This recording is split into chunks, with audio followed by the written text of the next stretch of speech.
是主播记者，人现在就伫咧后台，会当看到这个演员非常的专业，等下要准备的就是扮身，啊，连家己来伪装，等下要演的就是八仙过海。啊，这个演员呢，因非常的专业，拢是家己来伪装，家己来换衫。你今仔咧扮的是啥物身？汉钟离，咱今仔要扮的是汉钟离大身。啊，你有需要挂喙鬚无？有，咱若要较精致的话，咱就会用念的，嘛会使用挂的，对。是啊，这演员的伪装拢准备真长的时间，啊，这个小新呢，伊是准备18档的时间，伊嘛练习18档啊。嘿，啊，你这伪装有需要困难的无？爱练足久的无？无，应该是讲熟手就较紧。嘿，啊，你今日为这个妆有啥物特别的所在？就小型的装扮安尼。啊，所以讲爱斗这个头毛是爱斗较悬。因为我人本身较矮啦。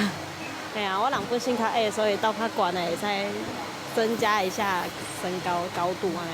啊，咱化妆爱化偌久？因为尤其是即个天气足热的，惊伊迄妆无去无？会啊，当然会惊啊！这种天气安尼热甲安尼寒规个拼落来安尼，嘿，袂用诶。